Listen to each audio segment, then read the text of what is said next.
ব্রিগেডের অনেক র্যালিতে আমি এসলাম আগে, কিন্তু এইরকম জনপ্রবাহটা আজ থেকে কখনো দেখলাম না। মানে আজকে বাঙালে একটা পরিবর্তন আসছে, और वो परिवर्तन होबे এই সেকুলার মোর্চার পরিবর্তন, এই संयुक्त মোর্চার পরিবর্তন, और ওটা আসছে, ওটা নিশ্চিত আমাকে এখানে দিচ্ছে। क्योंकि ये सवाल आज 3 महीने से एक संयुक्त मोर्चा लड़ाई करते हुए, संघर्ष करते हुए बैठा हुआ है दिल्ली के सरहदों पर। लाखों की तादाद में हमारे अन्नदाता, हमारे किसान 3 महीने से वहां पर संघर्ष कर रहे हैं, ये जो काले कानून लाए गए हैं कृषि व्यवस्था को रद्द करने के लिए। 250 से ज्यादा शहीद हो चुके हैं, लेकिन मोदी साहब को कोई परवाह नहीं। उनके लिए सड़कें खुदवा दी, उनके ऊपर लाठी चलवा दिया, टीयर गैस चलवा दिया, पानी बरसा दी, लेकिन अपने किसान भाइयों को कोई नहीं रोक पाया। और आज भी वो ऐलान यही कह रहे हैं, एक महापंचायत से दूसरा महापंचायत उस पूरे इलाके में, कि जब तक ये कानून वापस नहीं होंगे या जब तक मोदी सरकार से नहीं उतरेगा, तब तक ये आंदोलन चलता रहेगा। और हमारा अन्नदाता जो हमको जिंदा रखता है, अगर वो इतनी दृढ़ता के साथ वहां पे लड़ रहा है, तो बंगाल में एक और संयुक्त मोर्चा उभर कर पैदा हुआ, और ये है संयुक्त बंगाल मोर्चा, जो आज बंगाल की मुक्ति के लिए भाजपा से, इस सांप्रदायिक ताकतों से, और उनको यहाँ पे पनपने ना दें। अगर इसके लिए जरूरी है तृणमूल कांग्रेस को भी हटाना, बिना उसके भाजपा को यहाँ पर आप रोक नहीं सकते हैं। तो इस संकल्प को लेकर आज इतने सारे ताकत और इतने सारे शक्ति इकट्ठा हुए एक मोर्चे पर, जो संयुक्त बंगाल मोर्चा। हमारी स्वागत है आज कि कांग्रेस के साथ, वाम मोर्चे के साथ, वामपंथी पार्टियों के साथ साथ आज जो है इंडियन सेकुलर फ्रंट और जनाब अब्बास सिद्दीकी भी हमारे साथ आए हुए हैं। और हम सब मिलकर आज जो है बंगाल के अंदर, जैसे उन्होंने बड़ी जज्बाती भाषण में उन्होंने जो कहा बातें, जिसके बाद कुछ कहना बहुत ही कम बच जाता है, लेकिन उसके चलते हुए एक जरूर परिवर्तन आज बंगाल के अंदर आ रहा है। और आज ही घोषणा देखा हमने अखबारों में कि 2,60,00,000 रुपए का कोई ग्रांट दिया है राज्य सरकार ने, आपके माइनॉरिटीज के हक। अच्छी बात है, ग्रांट माइनॉरिटीज को नहीं, पूरे पिछड़े हुए तबकों को मिलना चाहिए, दलितों को, आदिवासियों को। लेकिन क्यों भाई इस समय दे रहे हो? चुनाव जब आ चुके हैं और कोड ऑफ कॉन्डक्ट लागू होने वाला है 24 घंटों में, उस समय ये अनाउंसमेंट करने का मतलब क्या है? रिश्वत दे रहे हो? अरे भाई, हम लोग ऐसे लोग हैं इस संयुक्त मोर्चा के, जिनके पास ईमान है, जिनके पास इंसानियत है, और इंसानियत और ईमान कभी नहीं बिक सकती, हम बिकने नहीं देंगे। हम जो है हमारे बंगाल की इज्जत के लिए, ईमान के लिए और इंसानियत के लिए हम खड़े रहेंगे। लेकिन आज ये अगर सोचते हैं कि पॉलिटिक्स ही एक सौदागिरी है, एक सौदेबाजी है, और उस तरीके से ये लूटपाट की सरकारें जो चल रही है। अब भाजपा को ही देख लीजिए, मोदी साहब को कैसे कानून ले आए, कहीं पर इलेक्टोरल बॉन्ड के नाम पर लाखों करोड़ों रुपए वो इकट्ठा कर रहे हैं, और भाजपा को कौन दे रहा है ये पैसा, इसका कोई हिसाब नहीं। और यहाँ पर बंगाल में शारदा नारदा वो लूटपाट हमने देख चुकी है। ये दोनों लूटपाट के सवाल पर एक ही सिक्के के दो पहलू है, भाजपा और तृणमूल। आज ये लूटपाट के सवाल को लेकर पेट्रोल के दाम बढ़ा दिए, अभी अधीर बाबू से सुना आपने, और ये पेट्रोल के दाम बढ़ा दिए। आज हमारे किसान ने तय किया कि दूध के दाम बढ़ा देंगे, और दूध के दाम बढ़ा देंगे तो आम मेहनतकश लोगों के ऊपर, हम सबके ऊपर कितना आर्थिक बोझ बढ़ेगा। और इस सब के लिए जिम्मेदार कौन? केंद्र सरकार और उसकी नीतियां। तो आज हमें राहत चाहिए, और ये भ्रष्टाचार के खिलाफ बात उठाते हैं। अब अपने नाम से एक क्रिकेट स्टेडियम बना लिया मोदी साहब ने गुजरात में, और वो क्रिकेट स्टेडियम के दोनों किनारे किसके है? एक है अदानी एंड,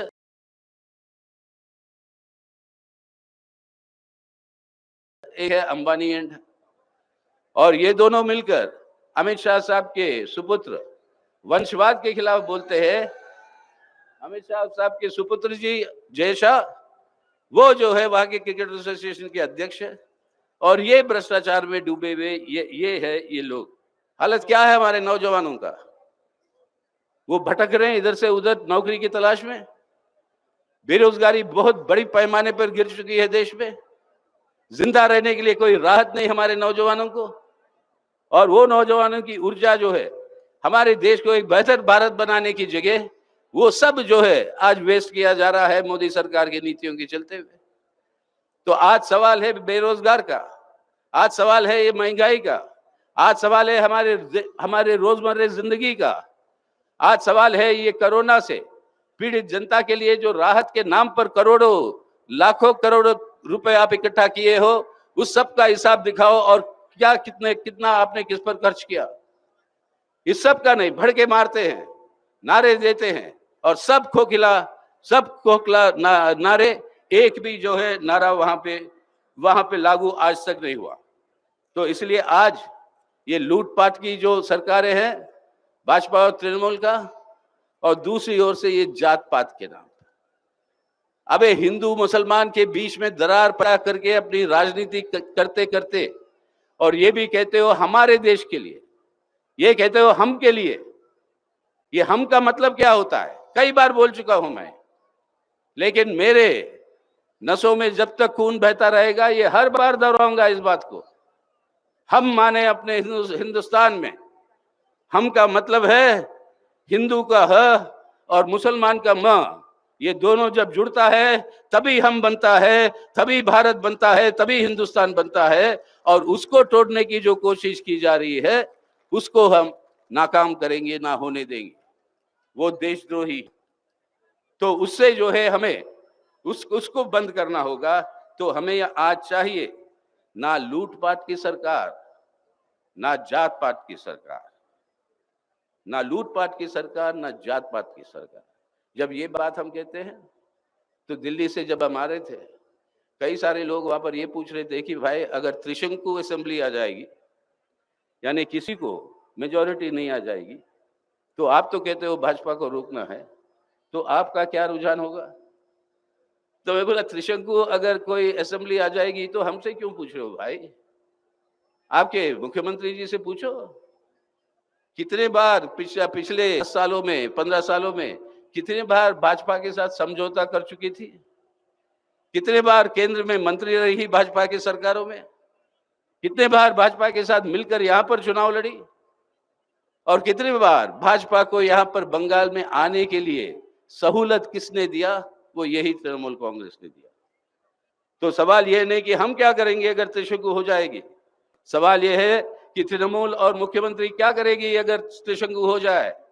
अपने कुर्सी संभालने के लिए, अपनी कुर्सी बचाने के लिए फिर दोबारा एक और बार भाजपा के साथ समझौता करेंगे तो आश्चर्य मत होना आप लोग, क्योंकि वही उनका चरित्र है, भाजपा के साथ समझौता का चरित्र, और वही जो है वो करने के लिए आज भी वो संभावना है। तो इसलिए इस खतरे से हमें बचना, और एक धर्म को दूसरे धर्म के साथ लड़ाना, एक भाई को दूसरे भाई के साथ मरवाना, एक हमारी बहन अपनी बहन की इज्जत लुटवाना, और हिंसा और नफरत के आधार पर इस तरीके की वातावरण, एक इंसानियत को ही खत्म करने की वातावरण की पैदाइशी जो की है, ये सांप्रदायिक ताकतें, ये फिरका परस्ती ताकतें, इनको जो है दरकिनार किए बिना इस हिंदुस्तान को, इस भारत को हम नहीं बचा पाएंगे। तो इसलिए आज हमें चाहिए नारा ये कि बंगाल के लिए ना लूटपाट का सरकार, ना जात पात का सरकार, बंगाल के लिए ना जूत पात का सरकार, ना जात पात का सरकार। हमें चाहिए बंगाल की आवाम का पुकार है जनहित की सरकार, जनहित की सरकार चाहिए हमें, ना लूटपाट का, ना आपके जात पात का। तो इसलिए ये नारा हम लगाएंगे। जनहित का मतलब क्या है? काम, जमीन, जिंदगी, इन सब की सुरक्षा। काम, जमीन, जिंदगी की सुरक्षा, वो है जनहित। तो इसलिए ये नारा हमें रखना चाहिए, ना लूटपाट की सरकार, ना जात पात की सरकार, बंगाल आवाम की पुकार, जनहित की सरकार। तो मैं पहले ये 3 लाइन मैं पढ़ूंगा। जनहित की सरकार की आवाज आप लगाओगे मेरे बोलने के बाद। ना लूटपाट की सरकार, ना जात पात की सरकार, बंगाल आवाम का पुकार, जनहित का सरकार। ये जनहित की सरकार आप और हम मिलकर लगाएंगे इसको। ना लूटपाट की सरकार, ना जात पात की सरकार, बंगाल आवाम का पुकार, जनहित का सरकार। और ये जनहित का सरकार के लिए आज जो है हम तैयार रहे। ये है हमारे सामने चुनौती, ये है हमारे सामने आज के दिन एक राजनीतिक लड़ाई। इस राजनीतिक लड़ाई में बिना जीत हासिल किए, जहां से ब्रिटिश हुकूमत की शुरुआत हुई है आपके प्लासी से बंगाल में, वो उस तरीके से फिर दोबारा एक किस्म की एक गुलामी की हुकूमत इस सांप्रदायिक फिरका परस्ती ताकतों का यहाँ से शुरू ना हो, ये नहीं होने देंगे। इसलिए बहुत कुछ धर्म का नाम, भगवान का नाम ले लेते हैं। आखिरी में एक ही बात कहूं मैं, ये कलयुग का जमाना है। कलयुग में कहा जाता है सब कुछ उल्टा होता है।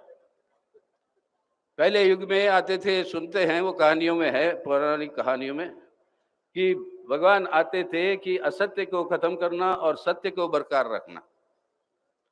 इसलिए प्रहलाद को बचाना और उनके राक्षस बाप को मारने के लिए आपके लक्ष्मी नरसिम्हा अवतार में आते हैं। आधा जानवर आधा इंसान, और आधा जानवर आधा इंसान के रूप में आकर वो जो है हिरण्यकश्यप को मारते।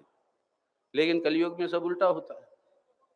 आज के अवतार जो आ रहे हैं वो असत्य को बचाने के लिए और सत्य को और इंसानियत को और ईमान को, उसको जो है खत्म करने के लिए आज के ये अवतार आए हुए हैं। सो कलयुग के अवतार से हमें बचना है, कलयुग के अवतारों को हमें हराना है, और तभी जो है ये जनहित की सरकार बंगाल में आ सकती है। तो इसलिए आइए हम सब लोग मिलकर ये आवाज लगाइए आज कि हमें चाहिए इंकलाब जिंदाबाद, बंगाल में परिवर्तन, जनहित का सरकार।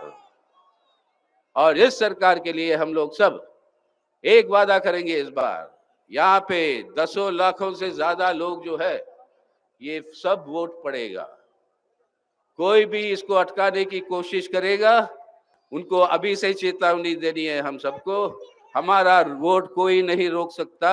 इस बार हमारा वोट पड़ेगा, भाजपा और तृणमूल हारेगा।